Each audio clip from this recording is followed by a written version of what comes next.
So today, I'm giving a workshop that is entitled An Awfully Big Adventure, Signposts in the Final Journey of Indo-European Souls.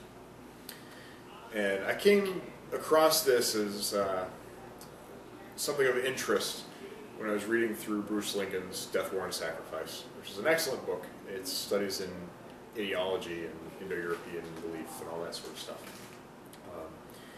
And he goes through and he talks about the afterlife and the way the Indo-Europeans conceptualized it. He comes to his own conclusions, which I'm a little different on than what he says. But essentially what I want to do is I want to kind of give you a basic working geography of the afterlife.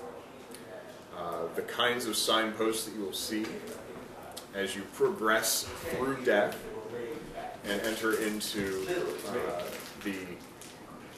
the afterlife itself, what the afterlife sort of looks like, and all of this, of course, according to the texts and mythology that we have available to us.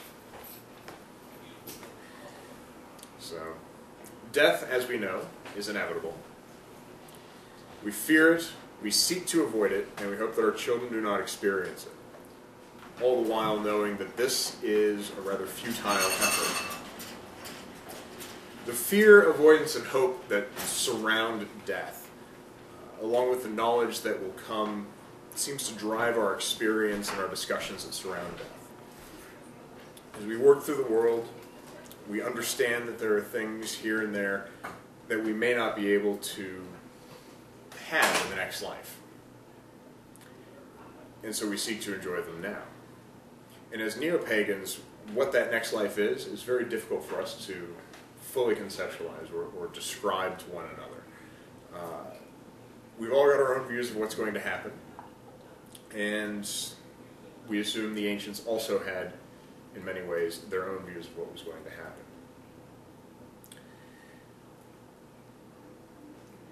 There's enough variation in theories of the afterlife for the Indo-Europeans that we can say there is no single right version of the afterlife. So all the stuff that I'm going to talk about, we'll talk about a variety of different things, but in the end, what you'll find is that there's a lot of variation. There are a lot of things that go back and forth between these various belief systems. None of them are always right, none of them are always wrong. It's the beauty of polytheism. Now, even though we've all got our own visions, our own ideas of what it might be like, we have plenty of ancient texts, and those texts tell us very specific things in some cases about what to expect. In the end, what we can distill are a set of signposts, really, that kind of show us what's going to happen and how things will progress as time goes on. The first thing I want to talk about, of course, is the place where death starts, and that is with life. And the aim of life in the ancient Indo-European world was not about getting to the next life. It was not about experiencing some great, wonderful thing at the end of the tunnel.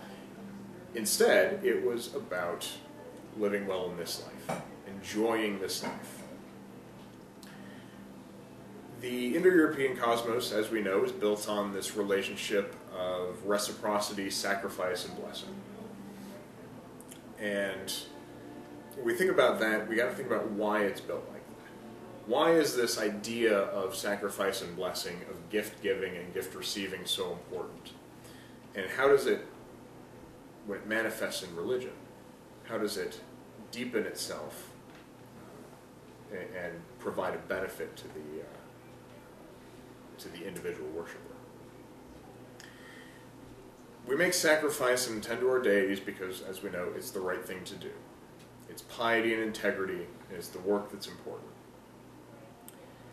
When we make sacrifice, when we pay attention to the deities, we find ourselves entering into relationships with the powers. In the ancient world, the relationship is not blessings in the next world, but really blessings in this one. If you read the Rig Veda, you will find a very common refrain in which the sacrificer asks for three things: long life, wealth, and to be abounding in heroic sons. essentially, what the worshiper is asking for is the things that make this life worth living, which is why in the ancient Indo-European world it's abounding in suns. In the modern world, the blessings that we ask for are very similar. We're looking for long lives, good fortune, a knowledge that those who follow us will know our names and deeds. Whether that involves offspring or not, it varies from person to person. But generally speaking, that's what we're all looking for. Those are the things that we want out of this life. It's one of the really nice things that you have in paganism. We're allowed to ask for things for ourselves as well as for others. For it is we who've built these relationships with the deities, and we are the ones who can receive the benefit from it. To the ancients, blessing in the next world is probably best described as a lack of horrible things happening there. Rather than creating a system where each individual barters for safe travel to paradise, the focus really does remain on this realm. It's not about achieving a higher place in the next life. It's not about avoiding punishment in the next life. It's really about this life. We'll come back around to the idea of the next life being sort of an afterthought to religion a little bit later, but that's something that you really need to focus on when we talk about the kinds of relationships that we build. So what's really being sought as we do this work is a sort of immortality within this world, through fame or notoriety, because it's only through that that we can truly continue to enjoy the known quality that is this life. The ancient warrior does not care for Valhalla, but he seeks it out because to achieve Valhalla is to achieve fame that is everlasting in this life.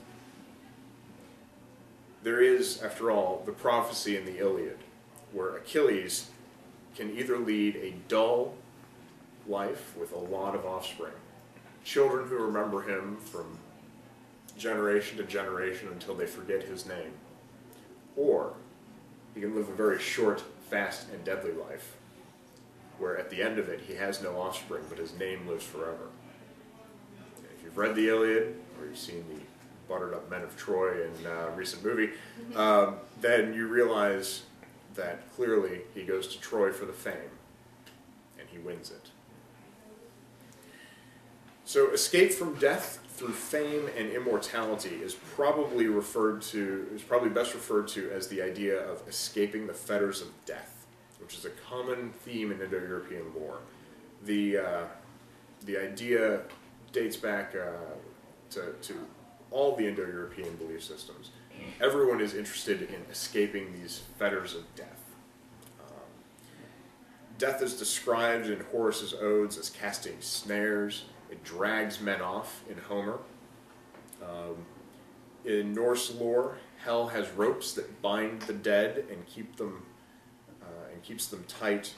Neridi has iron fetters and a pillar of iron that the dead are bound to. All of these bindings lead to a different kind of afterlife, one that is feared and involves being forgotten or dying young without issue. And these are the two things that you don't want to do. You don't want to die young without children, you don't want to be forgotten.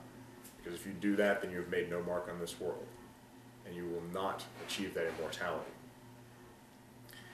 Escape from this usually comes from two different paths. Most of the time, in a lot of Indo-European belief systems, it's going to be ethical and religious work. In Indo-European cultures where the warrior is prominent, ethical work tends to lend itself to the escape. In cultures where the priest is more prominent, religious work is the preferred method to escaping the fetters. So if you think about the Germanic world, where the warriors are far more, have more power than the priests. They're the ones who drive society along. Escape is bravery and shrewdness in battle, which leads to the everlasting halls of Valhalla. Here, it's ethics that are stressed, and reciprocal loyalty to the warband and courage in battle. These are the important things. These are the ethical things that you do. You are loyal to the person who is in charge of your war band, your king. You die in battle for him. In the Iranian world, we've got a variety of different pieces of information for how you go about getting to the afterlife. But there's the idea of religious devotion that allows one to cross the bridge of separation that exists between this world and the next.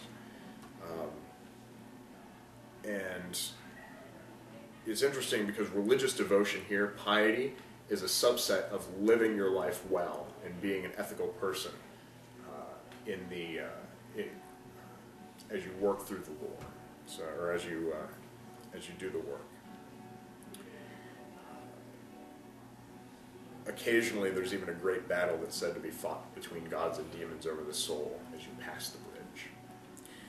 But in the Vedic world, what we see is that it is proper ritual work that looses the fetters.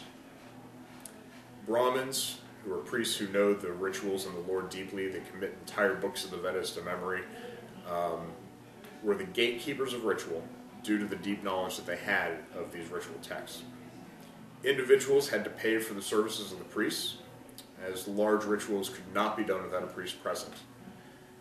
And then we'll talk in a little bit, but essentially, because of this, the priest controls the access to the afterlife. There's a specific text that I'll read you in a little bit that talks about exactly how this was done. In the Celtic world, the Druids do a sort of similar function, Caesar mentions. The worst punishment for the Celts is to ban an individual from sacrifice. This removes them from that reciprocal relationship with the deities and prevents them from, as a result, entering into this better afterlife that we'll talk about in a bit. Of course, even though we have all of these things, we can lead an ethical life, we can have piety, we can do this work, we cannot escape death forever. One day it finds us all. In the Iliad, Sarpedon says to his cousin Glaucus, "If, once out of this fight, we could escape old age and death forever, I should not press forward, nor bid you do so. But death in 10,000 shapes hangs over our heads every day, and no man can elude him. And therefore let us go forward and either win glory for ourselves or yield it to one another." At that point, the point where death overtakes a person is where the soul's journey begins. And that is where the signposts begin to form in the mists. Once the body has died, the soul separates itself and begins its journey. We know that the spirits of the dead separate out, but there is no clearer piece that describes this than perhaps the funeral hymn in the Rig Veda.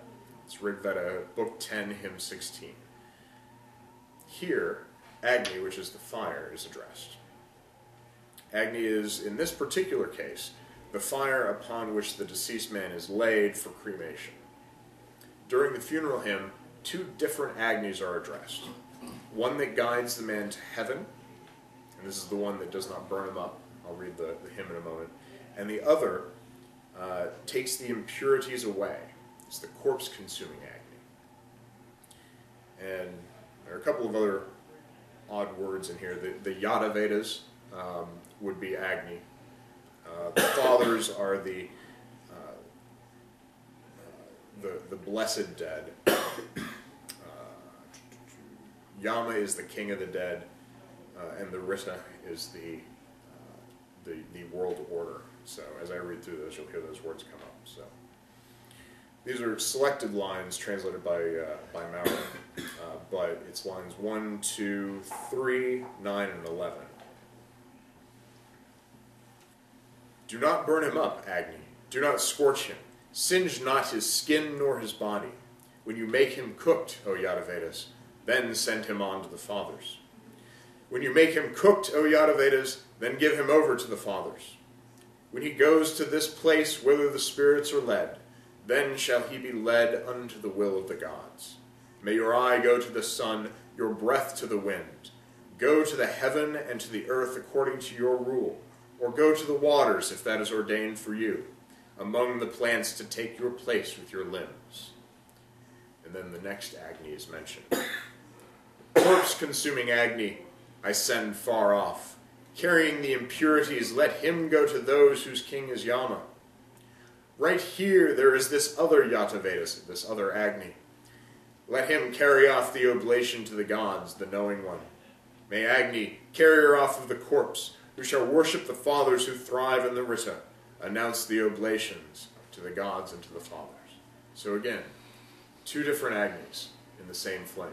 One that carries the spirit away, redistributes the body to the cosmos, and then the one that devours the corpse, that cremates the body.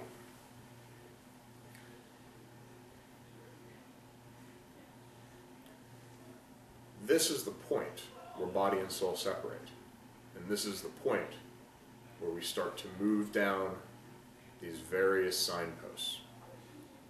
So first, the psychopomp, the ferryman, and the liminal water space. The soul begins its journey by seeking out the realm of the dead. The particular location of that realm is different depending on the Indo-European culture that we're studying. But often it is a place beyond waters. It is beyond the sea, across a river, under the water, in the center of a lake, often off to the south or the east. When the soul arrives at these waters, very often there's a ferryman waiting. Charon, who's the old man of Greek myth, is probably the most popularly known depiction of this ferryman. Roman sources, like the Aeneid, agree that Charon is an old man. He is gray, he is of old age and haggard visage. In the Volsunga saga, Sinfiotti's body, after he has died, is stolen from Sigmund, and his corpse is given to an old ferryman, who of course is Odin, as is nearly any other instance of an old man appearing in the Volsunga saga and taking or giving something. The ferryman takes the body and disappears with it, and never returns. This even extends into later Christian texts as well. There's a saint by the name of Saint Brendan, and in his travels he goes to a place called the Land Promised to the Saints. And he travels with a guy named Barinthus, whose name means white-haired.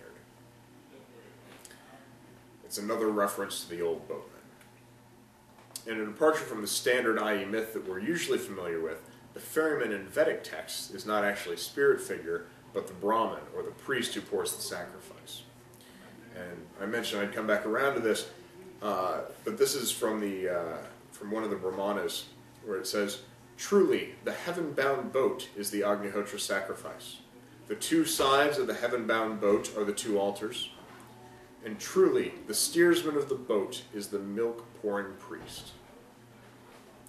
Bruce Lincoln, in his book, comments that the change in ferryman from a mythological figure to the priest has probably most to do with the idea that as you move further away from large bodies of water, ferrymen are less important, and so they're replaced there.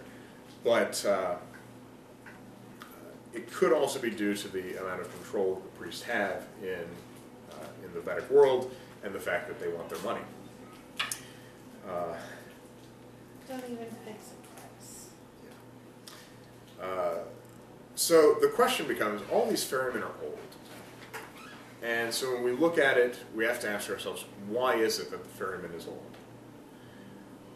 Why is he always described as having white hair and aged face? This basic look for the ferryman is one that brings us face to face with the idea that indeed we all face old age. We all face that frailty. And when you come up and are face to face with this spirit on the other side, what you are face to face with is your own mortality, the idea that we all become old and frail and weak. So that is the first signpost, immediately upon entering the realm of the dead. There are also, the next signposts are the two wells and the two paths. Once we've faced old age and accepted it, then we allow it to draw us across the waters. And two paths appear for the soul, one that is the right way and one that is the wrong way. When we're faced with these paths, how is it that we determine which one to take? Because the lore says they look very similar. How do we know which one is right and which one is wrong? Indo-European thought tends to consider it predetermined by your life. So the life that you led in this realm is what will provide you with the information and the path to take in the next. Now there are things you can do to escape predetermination. In Indo-European cultures, where priests dominate the civic power, so your Celts, your Vedics, your Romans, ritual and piety tends to bring access to the heavens. There's a good quote from the Rig Veda: "We have trod the path of the gods as far as we are able to know in advance. Agni, the knower, should sacrifice. He truly is the presiding priest. He should arrange the ceremonies and the sacred occasion."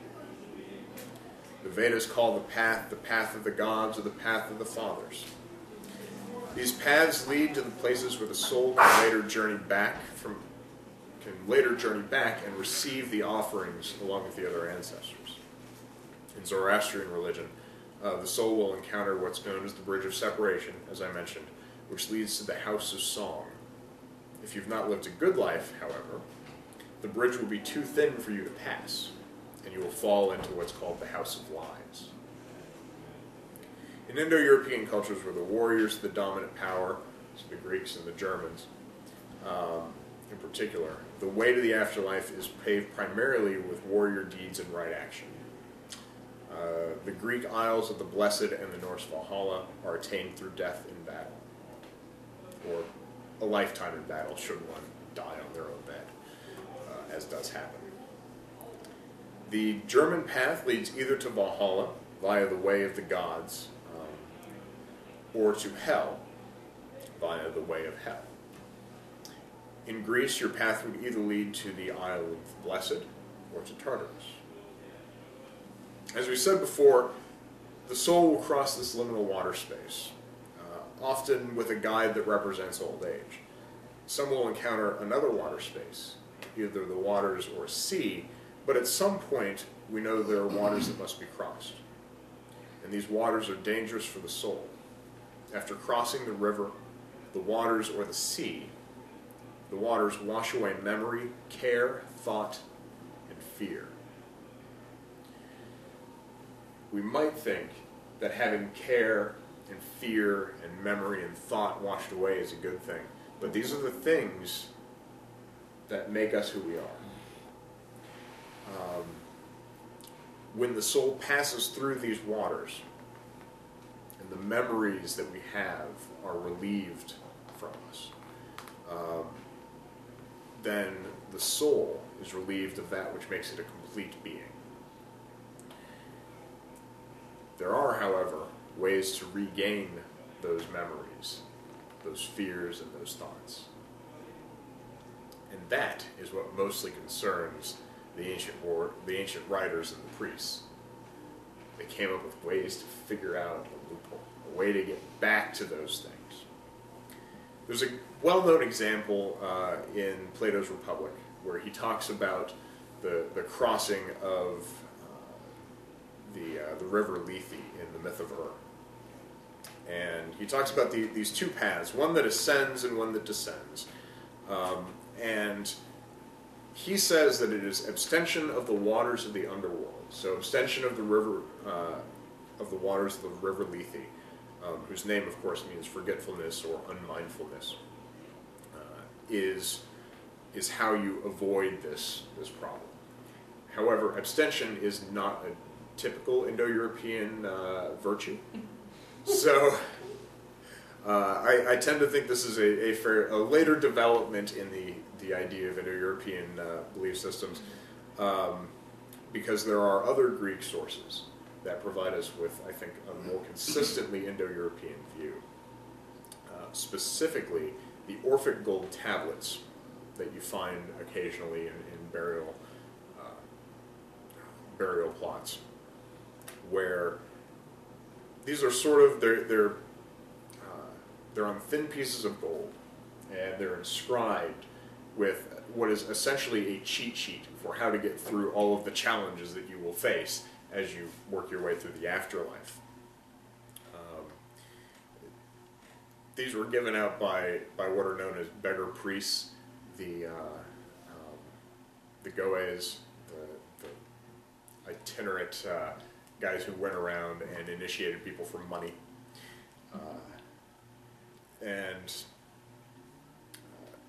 Plato never really liked them.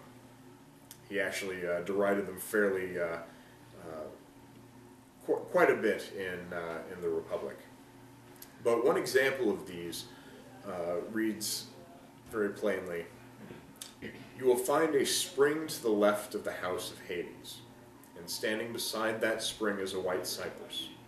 Do not approach closely to this spring.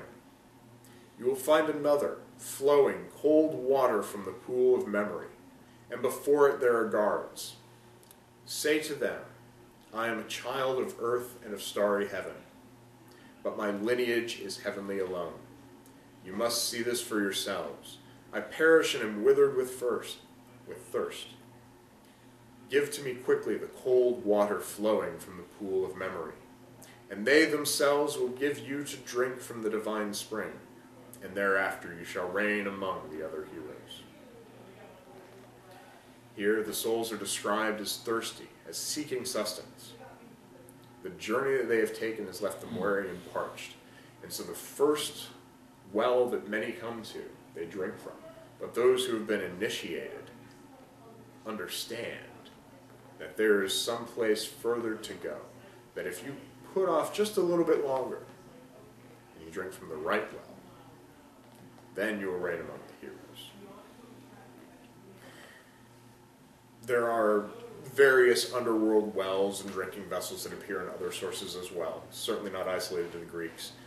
In Norse myth, Mimir drinks from his well using the Gjallarhorn, or the horn of the river Yol, which is a major underground river. Those who drink from the well are known to obtain supernatural wisdom. Odin, of course, cast his eye into it and sacrificed it in order to obtain the wisdom and the memory that existed in the well. In Irish myth, there's a legend of Finn, who enters a lake and loses his youth and wisdom, so he confronts old age and senility.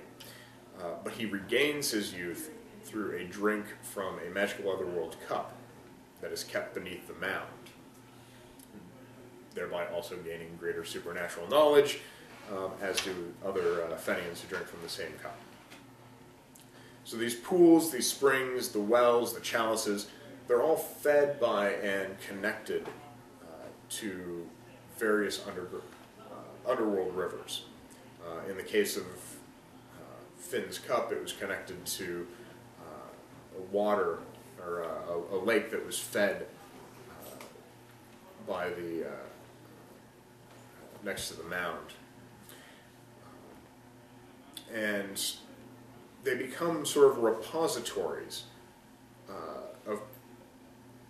of all that stuff that has been forgotten. The memories that have been washed clean by the river Lethe, the knowledge that is gathered there, the memories in the well of wisdom.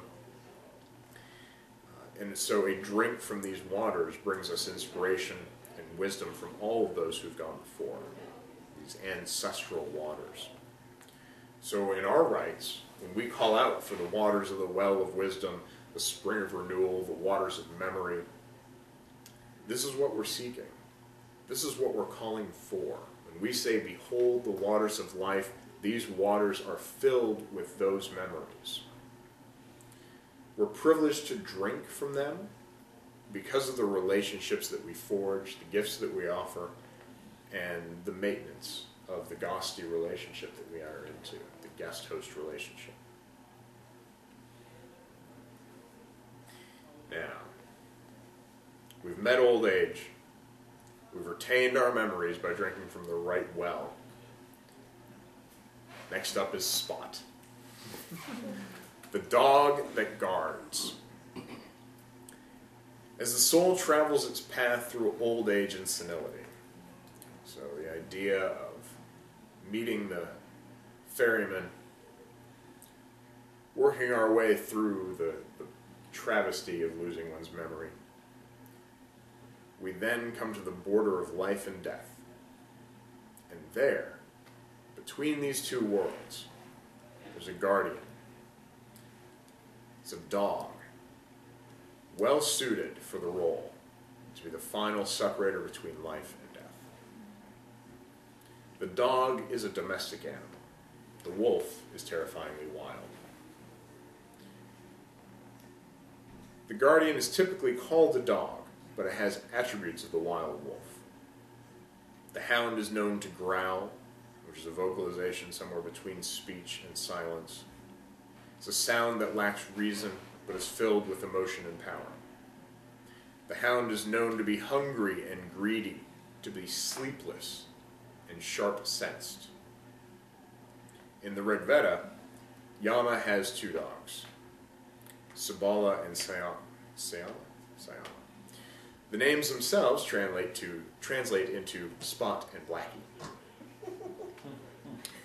It appears that this refers to their physical description. The dogs are said to be four-eyed, which generally means that they have spots above their eyes, black spots right up here.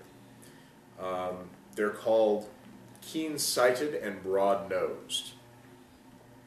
Rig Veda 10:14-11 explicitly places them as protective beings, describing them as two dogs protecting the path. Avestan literature indicates that there are two dogs that guard the bridge to the other world, and even in this day in Zoroastrianism, which is a monotheistic descendant of Avestan religion, four-eyed dogs are brought in to view the corpse of newly deceased individuals to drive out evil spirits. So again, it's a protection aspect.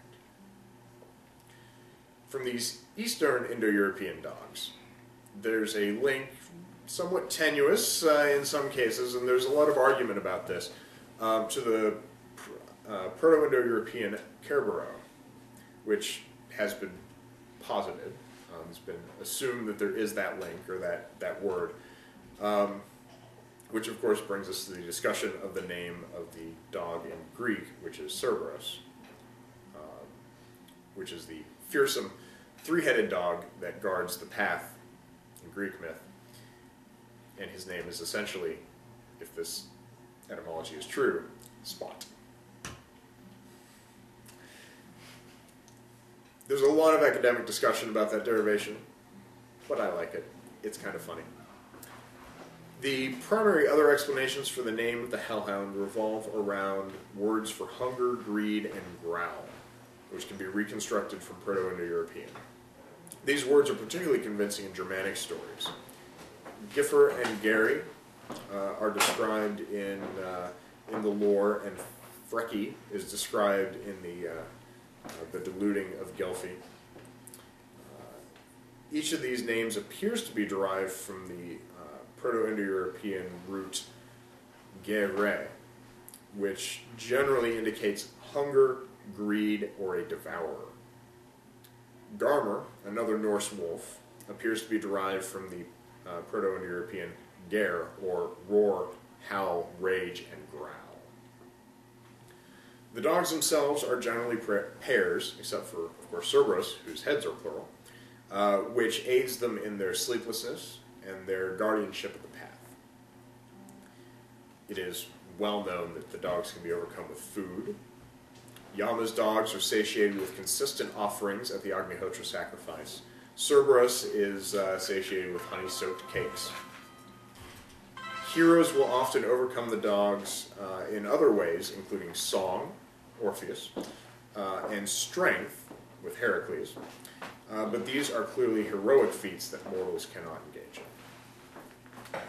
The Hellhound itself, with connections to Growl and the consistent description of hunger and greed, is probably best thought about as a frightening representation of the great devourer, death itself. Thus, the offerings that are given, particularly the Vedic Agnihotra, can be seen as a way of placating death, and if you keep it away long enough, a way of maintaining long life through sacrifice and Gasti. So we've progressed, again, from viewing old age, dealing with senility, and death itself, the devourer. What do we see when we get there, once we've passed? Well, we are often introduced to the king of the dead. Generally the first man who either sacrificed his twin or was sacrificed by his twin, and creates the world out of that sacrifice. In Vedic lore, this is Yama, who leads the fathers of the blessed dead. The first king is often the one who offers first the initial sacrifice. Either he makes the offering or he is the offering. We learn from his example. The sacrifice that is done is reenacted all the time. For proto-sacrificial events are designed to show the rest of us how to make these offerings. And so in this way, the king is a model for us all to follow. Likewise, as the first man, he's also the first man to die, making him one of the eldest of the dead, and also the one who shows us the way to pass the boundaries correctly, as he found the way the first time. Again, his example, and the example of his sacrifice, can be construed as something that we ourselves will follow as we experience the same things he does. Thus, each of our deaths will renew the cosmos as his did. The realm of the king of the dead is one of things that don't exist, typically.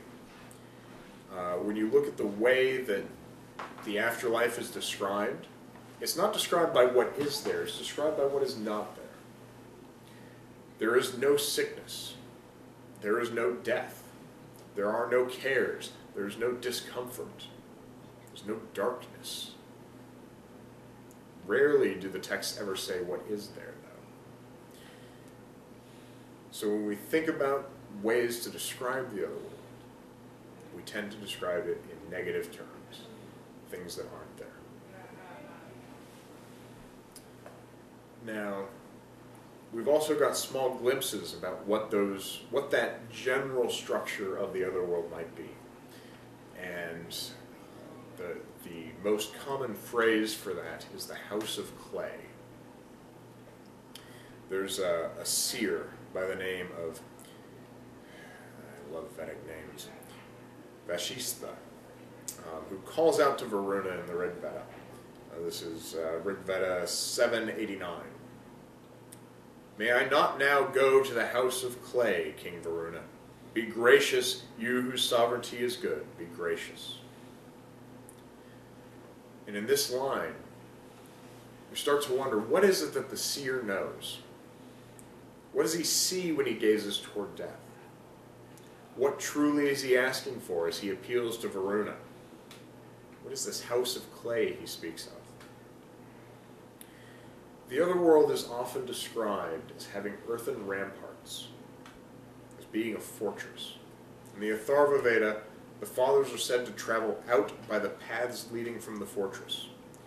The House of Dawn is a dun, or a fort made from battlements and a house, all of which are made of stone. Gastropnir is the name of the wall that surrounds hell. It's built from clay flood's limbs. The name itself, Gastropnir, means guest squeezer, and may help to explain the maiden who guards the bridge to hell, Mudgurler, or slime god, or mud god. In the Greek world, Tartarus is surrounded by a Herkos, or bronze-covered battlement of earth, in the Theogony. Anoon in Welsh is surrounded by castle walls. It may seem different than the others to have a castle wall, but if you think about the progression of technology, we have bronze-covered earthworks in ancient Greece. We have the House of Clay, and here we have castle walls. Again, still made of stone, still made of the earth. It's not made of steel or something like that, or silver, that is worked by human hands or created by human hands. It is instead made of stone.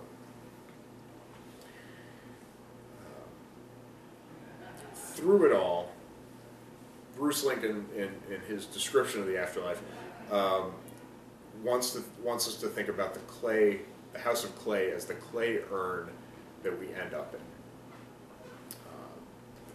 in. And I've decided, as I was working my way through this project a couple of years ago, I was dealing at the time with a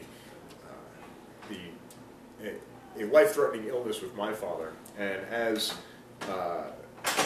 Bruce Lincoln was writing his book, he was dealing with the death of his father. You can actually sort of see it as it goes through. His eventual assumption, Bruce Lincoln is now one of the primary neo-Marxists in religious thinking out there, and but he came to the conclusion at the end of all of this research, that there is nothing at the end of the Indo-European afterlife. It is merely that house of clay. It is merely that urn that you end up in. And the way that I have come to look at it, again, dealing in a very similar way with very similar issues, is not that there is nothing there on the other end, but you heard me read a little bit earlier about the taking of the spirit by Agni when the body was placed on the funeral pyre, and how the eye went to the sun, the mind to the moon, the breath became the breeze, those kinds of things.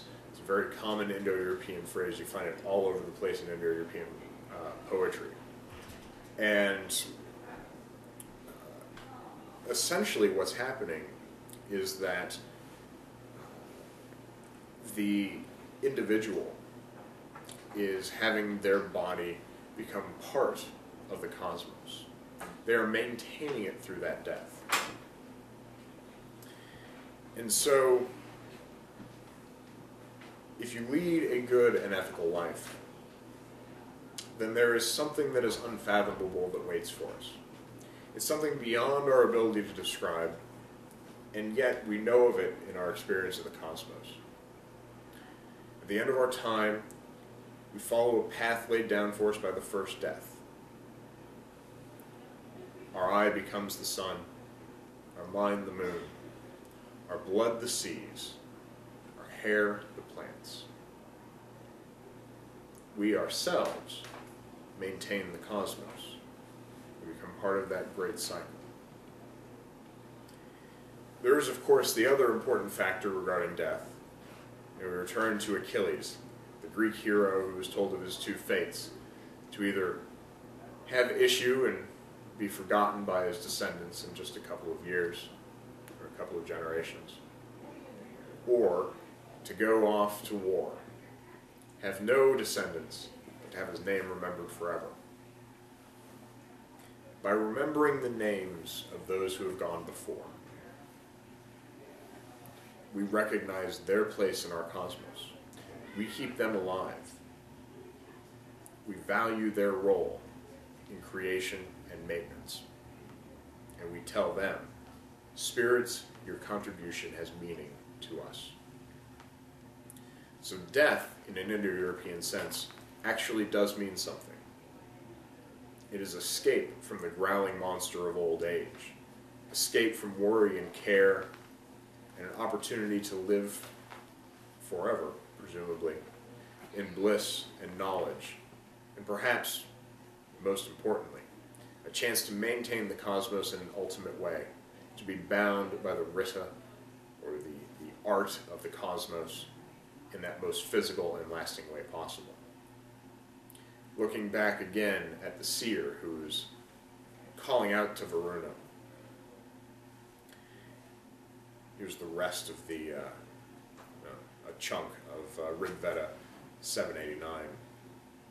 On no account, Varuna, let me go to the earthen house, O king. Have mercy, you of goodly rule, be the cause of mercy. As I go almost bursting like a puffed up water skin, O holder of the stone, have mercy, you of goodly rule, be the cause of mercy. From want of wisdom I have somehow gone astray, O pure one. Have mercy, you of godly rule, be the cause of mercy. Thirst has found me, your praiser, standing in the midst of water. Have mercy, you of goodly rule, be the cause of mercy.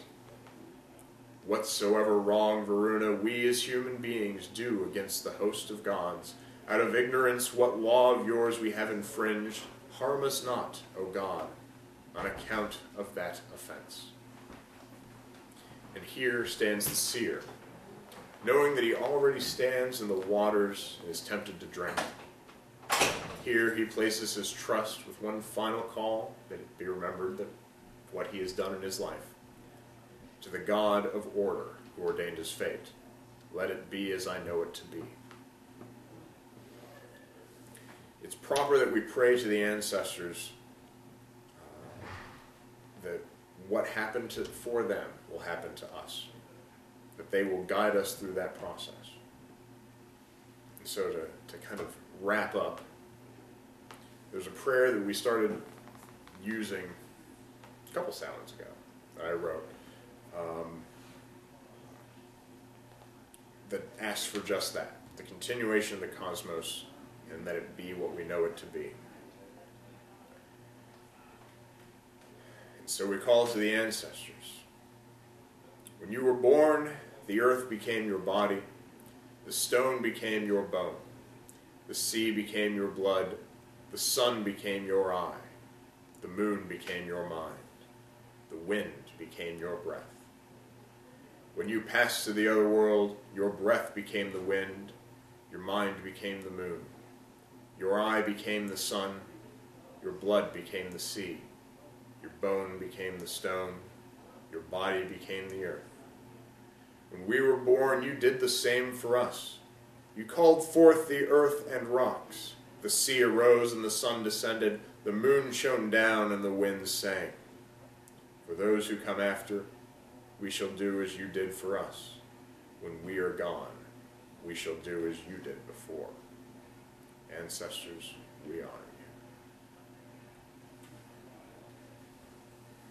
you. Any questions? So what 3 things should we take with us?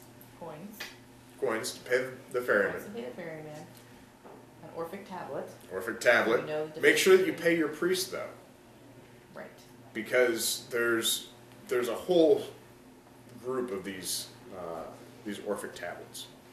And So they all agree, for the most part, on which way to go. But we have one tablet that tells you to go the other way, and to drink from the other fountain, or the other well. And so the assumption is, in academic circles, that the priest just got it wrong. Or, maybe there's actually nothing to all of this. I tend to think that someone stiffed their priest. That was the... And then... To be honest, biscuits. Yeah, what would be the 3rd thing to take? Cakes are good to get you past the dog. Milk bones, rawhides. Yeah. I was thinking if to write, like, in my head, I'm writing my own funeral rite. I know I'm being weird right now. It's okay. No. But John's loves a Viking funeral. in my, in my thing to throw in the urn there, I'm thinking, what 3 things would I want to be tossed in the urn or the pyre or whatever? decided on that part yet. It's the stuff Yeah. I want to take through the afterlife with me. Is what I'm thinking of. Oh, What and if just it so you would know, be good? look at her shirt. Yes. I have seen her shirt. It is awesome. Like, Kerberos on your shirt. yes. Spot. Spot. Spot. Spot. Spot. We were talking about Yes, as soon as I saw it, I think I sent her the link for that one. Yes, I knew you did, and I said, I've already heard of it. Yes. So probably cakes or something. Cakes would be I good. mean, dog biscuits would be cute, not it's somber. Yeah. Well, who says a funeral needs to be somber? Mine better not be. I'm just telling you right For now. sure. Yeah, or I'll come back and haunt her ass. I will. I give him dog biscuits.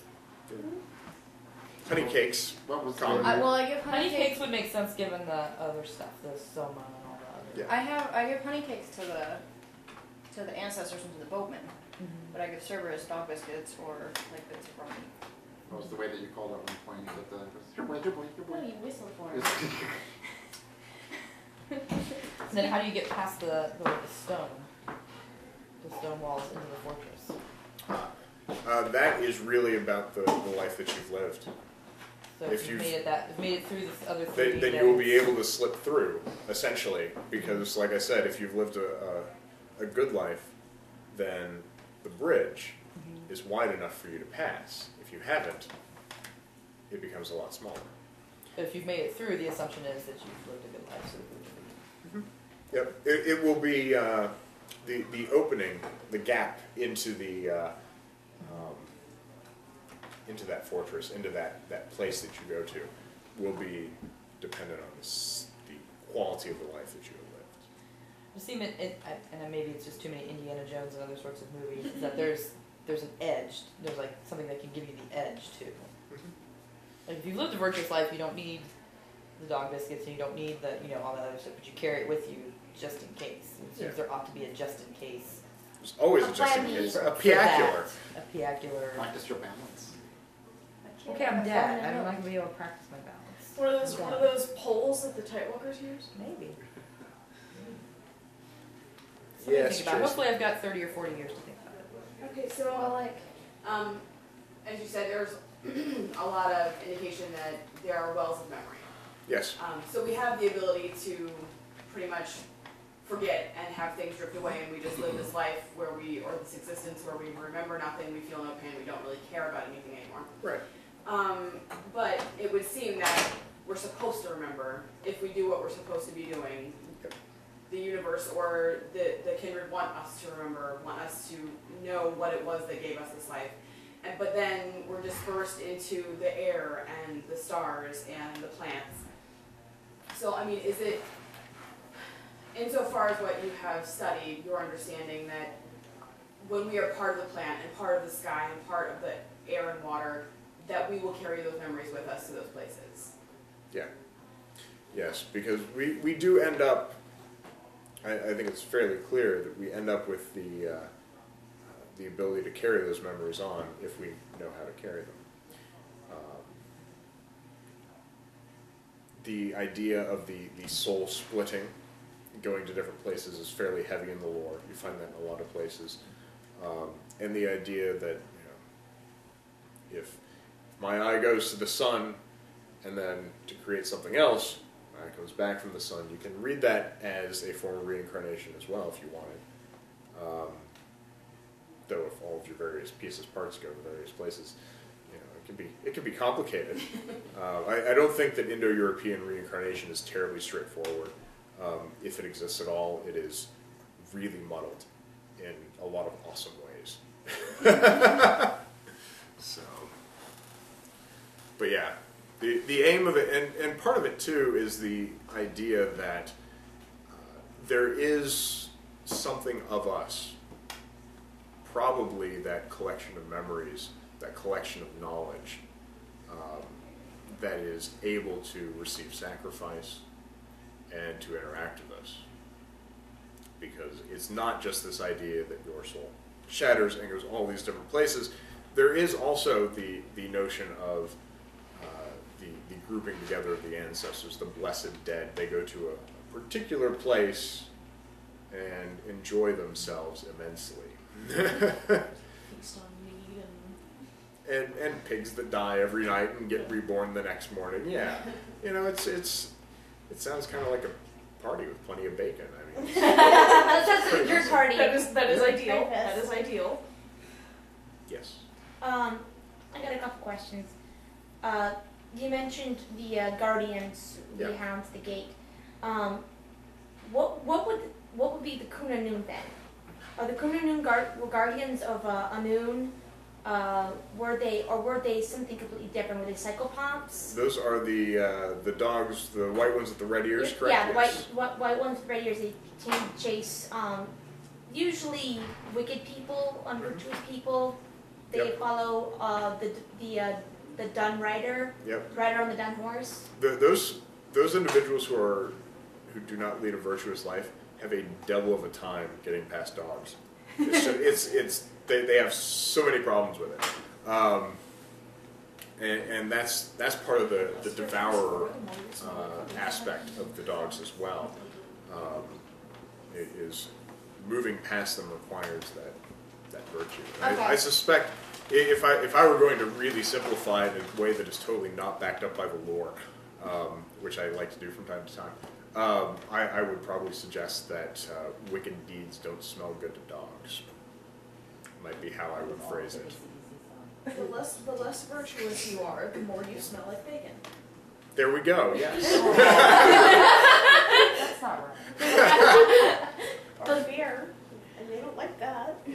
The second question I had was, you mentioned the ferryman, the various representations of the ferryman throughout the lore, but aren't there other psychopomps in Indo-European lore? There are plenty of other psychopaths. What other psychopomps within, say, Germanic, Celt, Nordic? What other psychopomps out there? I know that animals can also be considered psychopomps. Ravens, owls.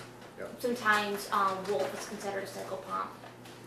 Well, the way that I would look at those is that the psychopomp is the one who guides the dead along.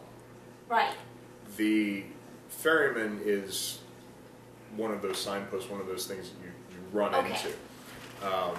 And so if you have a crane who is guiding you through the afterlife, who's showing you these signposts, you still have to see the ferryman, you still have to face the dog. That makes sense. Yeah. That makes sense. So, Because, I mean, you look at Hermes, he is not an old man, no. as an example.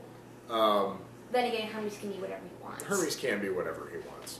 Mostly he's a cattle raider, I think. Hopefully he's a pain in the I was ass. like, born to raid cattle. So, Born to mess with the other gods, the other Olympians. I'm pretty sure all of his little tools he stole from someone and then said, "Oh, how did I get to this? yes, it's mine now." My Like a place. Yeah. He is the god of thieves. Oh, yeah. Oh, Hermes. He's awesome. Yeah. Holy klepto. Any other questions?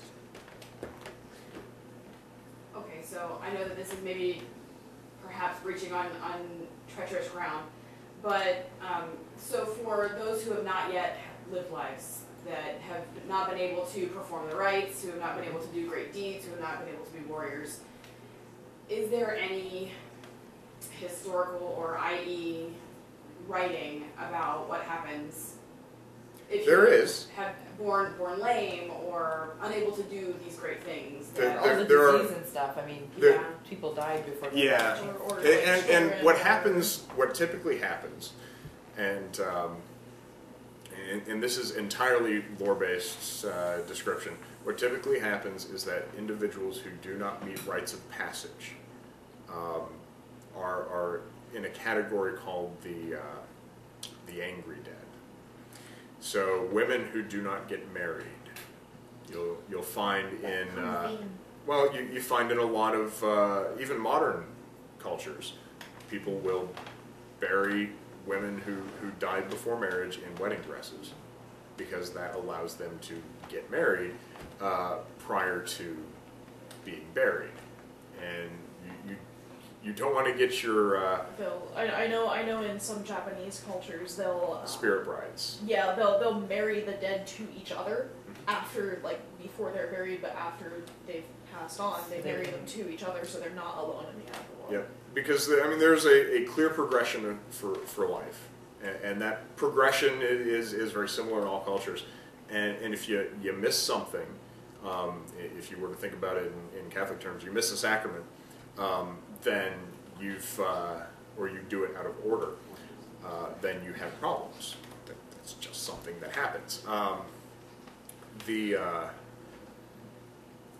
There are plenty of, particularly in Greek myth, you'll find all sorts of ideas about that sort of stuff.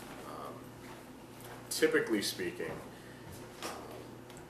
in terms of those who do not live life, the idea of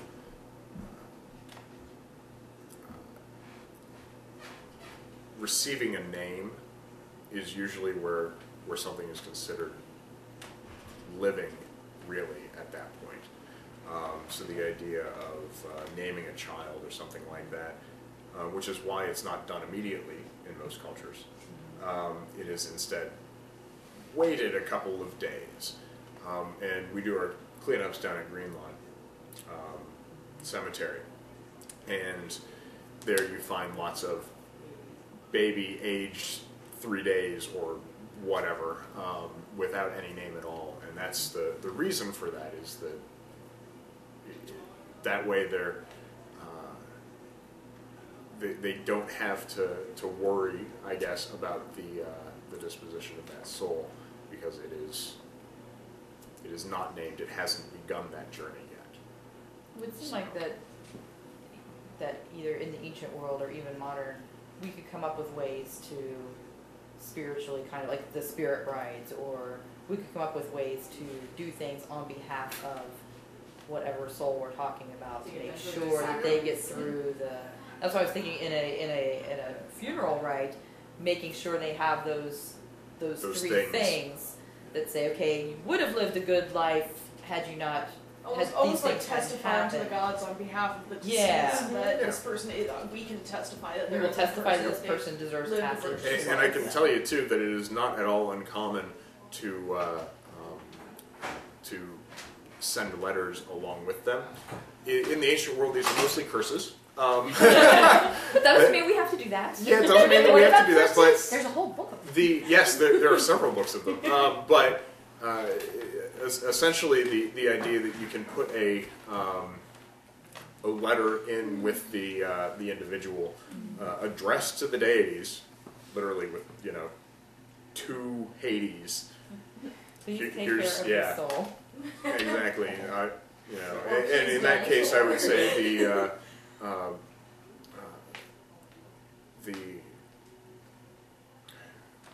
we can use our relationship with the spirits to introduce this individual to the deities. So should you write such a letter, for instance, it would say something most likely like, hey, hey Hades, this is Tom. Well, then it should be, hey Hades, you're awesome because of all these things. Well, yes. Right, yeah. This is and I'm awesome because I've done all of these things for you. This is my buddy, and who's because also awesome, even though we yes, don't know each other. because we're both awesome, Basically. this guy's awesome too, and we want this guy to go through the to be okay. So basically a letter of recommendation. It is. Well, it's in the ancient world, it's a letter of introduction is what it is. And I mean, even up through Victorian era, you find people getting letters of introduction from important people and taking them to other important people to be introduced. That makes sense. And that's exactly what this would be here. It's kind of interesting.